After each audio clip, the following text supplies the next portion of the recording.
Pour le président de la République, Ibrahim Boubacar Keïta, c'est un rêve qui devient réalité. Ibrahim Boubacar Keïta rend un hommage mérité au précurseur de cette coopération sino-malienne. Nous l'écoutons au micro de Mohamed Diarra. Tout d'abord, comme toujours, rendre grâce à Allah subhanahu wa ta'ala qui nous permet aujourd'hui de passer d'un rêve à une réalité. Tous les pays du monde aujourd'hui sont confrontés à un immense défi. C'est le poids démographique de la jeunesse dans chacun de nos pays, en même temps que la diminution drastique des opportunités d'emploi. Le monde demande de plus en plus des emplois qualifiés, compétents. Et ce qui nous est donné aujourd'hui, d'inaugurer comme fruit de la coopération avec la Chine, un nouveau fruit, est précisément une réponse adéquate à cette question de l'employabilité de la jeunesse, de l'offre d'emploi de la jeunesse. 11 filières, pas moins, sont ici concernées, qui concernent l'ensemble du secteur du bâtiment, de la menuiserie en bois, la menuiserie métallique, l'électricité, la plomberie, le carrelage. L'on sait, comme il y a dans notre pays, l'on souffre dans ces domaines-là, d'en être obligé d'importer. D'importer, mais pas souvent de manière heureuse. Ici, après avoir vu ce que j'ai vu, je vais repartir confiant encore davantage en l'avenir de ce pays-là et en l'avenir de la jeunesse malienne.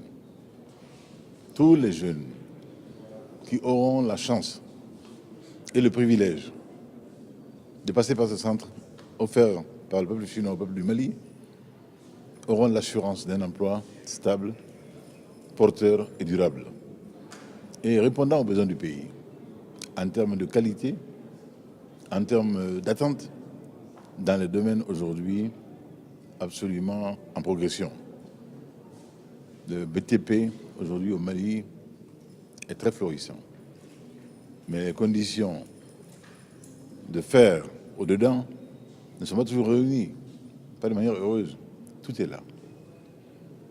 Et de voir également combien notre qualification en des domaines de pointe, tels que la menuiserie métallique, tels que les bénisseries, la menuiserie ordinaire, vont se requalifier à l'aune, grâce aux machines-outils que j'ai vues, très modernes, très performantes.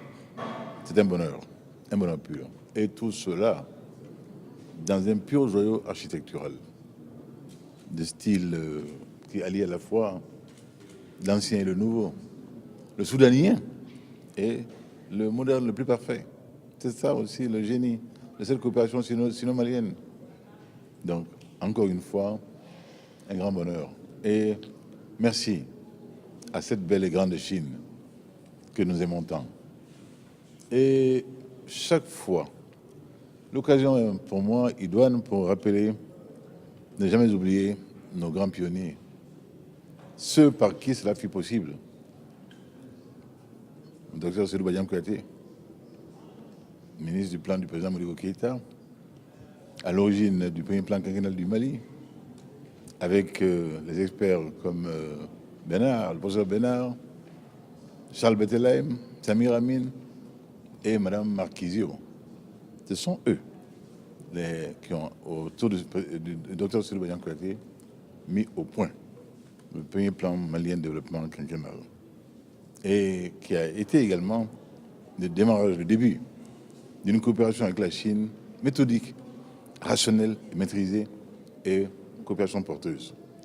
Nous avons célébré il y a seulement quelques jours, dans le domaine médical, les 50 ans. Nous sommes aujourd'hui, par la grâce du Tout-Puissant, en train d'inaugurer un centre de formation professionnelle aux dernières normes internationales. C'est un bonheur pur, un pur bonheur. Et dire simplement chez à la grande République populaire de Chine. Vive l'amitié sino-malienne, vive la coopération internationale, vive la solidarité intelligente et active entre les hommes.